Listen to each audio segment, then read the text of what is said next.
On assiste à une suppression impressionnante des moyens des missions locales. Il y a notamment 1000 suppressions de postes dans les missions locales, c'est inacceptable.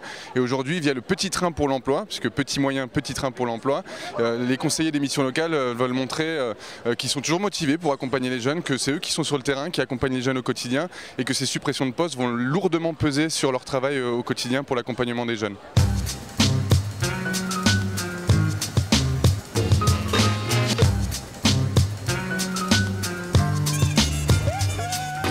Le compte n'y est pas, en tout cas dans les moyens qui sont aujourd'hui mobilisés pour combattre le fléau du chômage des jeunes.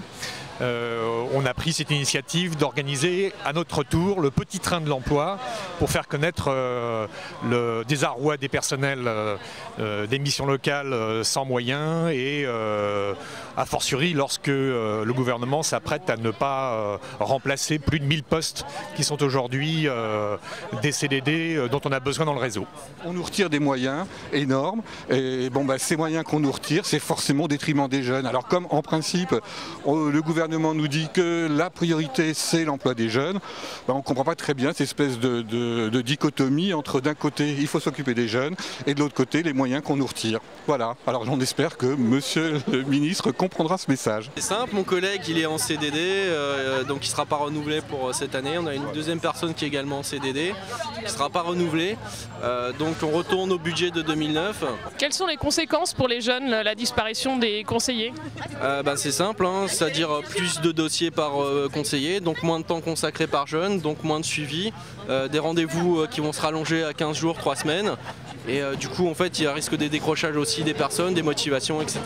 Nous avons des baisses sur tous les plans, et notamment sur des fonds d'insertion pour les jeunes qui permettaient de monter des actions innovantes, toutes les actions qui permettent de favoriser l'emploi des jeunes. Je prends un exemple, par exemple le cofinancement des permis de conduire, d'aide à la formation.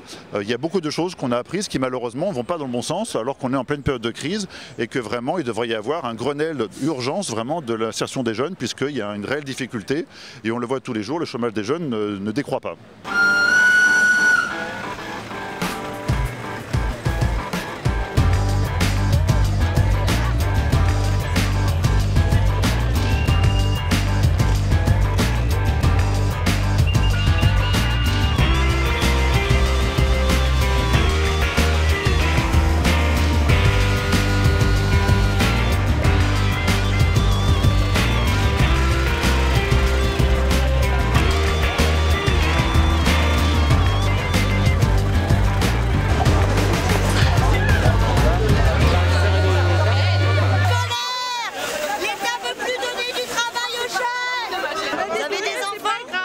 Cherchent du boulot, viennent à la mission locale, il n'y a pas de boulot. Visiblement, on ne vous laisse pas l'accès à la gare. Est-ce que vous savez pourquoi? Vous dérangez peut-être? Le secrétaire du syndicat est reçu par le ministre en ce moment. Voilà, donc ce qui était prévu. Nous, on vient pour montrer notre insatisfaction et tous les collègues d'Île-de-France sont mobilisés. On renouvellera l'opération dans les autres gares. Quel est le message général aujourd'hui? Défendre le cœur de notre métier, c'est-à-dire l'accompagnement global. Arrêter le double discours, on nous enlève des financements, des postes vont être supprimés. Donc voilà, on est là pour surtout défendre l'insertion des jeunes et pour défendre la qualité de notre service. Voilà. On est très en colère à la CFDT par rapport à ça. On remarque quand même qu'il y a des choses qui ne marchent pas sur lesquelles on laisse de l'argent. Par exemple le contrat d'autonomie jeune, ça ne marche pas mais on laisse de l'argent. Et puis par contre l'accueil des jeunes en mission locale, c'est quand même 1,2 million de jeunes qui sont reçus par an.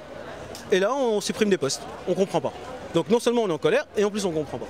Un rendez-vous exceptionnel pour l'emploi. Vous informer, vous former, vous orienter, travailler. Ne ratez pas le train pour l'emploi et l'égalité des chances. Ça veut dire quoi le petit A? Je me suis reculé tout.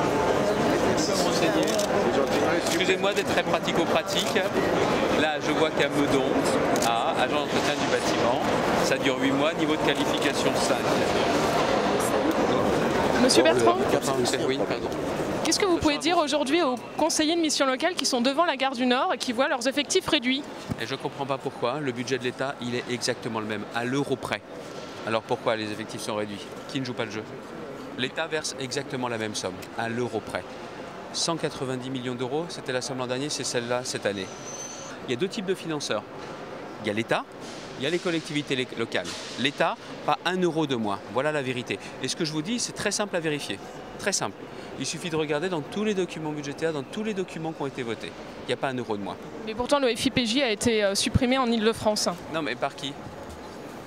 Je vous le demande. Non, mais attendez, je ne sais pas ce que vous voulez que je vous réponde. Si vous voulez que je vous réponde quelque chose, dites-moi exactement ce que vous attendez de moi. Mais si vous voulez savoir le budget de l'État, il n'y a pas 1 euro de moins. C'est aussi simple que ça. Que sans nous, le pays ne fonctionne pas, notamment sur l'accueil des jeunes et sur l'insertion des jeunes. Donc là, je vous demande d'agiter vos billets. Voilà.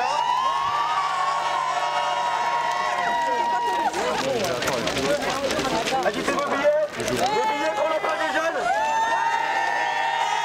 Un TGV pour l'emploi des jeunes. Un TGV pour l'emploi des jeunes.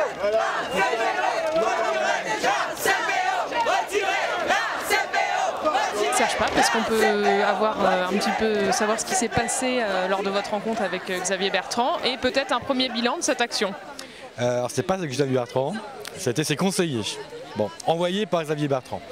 Ce qui s'est passé, en termes de résultats, pas grand-chose.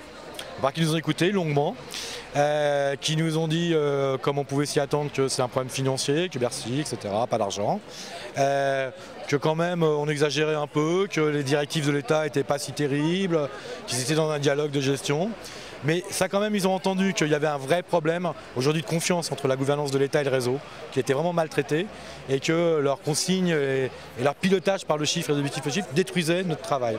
Donc ils nous ont dit qu'on se reverrait, qu'il y aurait un dialogue, qu'il allait faire des efforts, pour rétablir du dialogue avec les acteurs du réseau.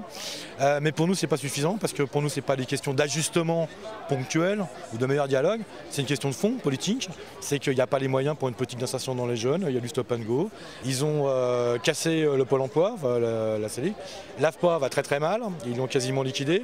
l'APEC n'existe quasiment plus. Aujourd'hui, c'est les missions locales qui sont attaquées dans leur fondement, c'est-à-dire l'accueil de tous les jeunes en difficulté en traitant la quasi-totalité des problèmes. Donc on leur a dit que c'était inacceptable et que ce qui se passe aujourd'hui n'était qu'un début de la mobilisation du réseau.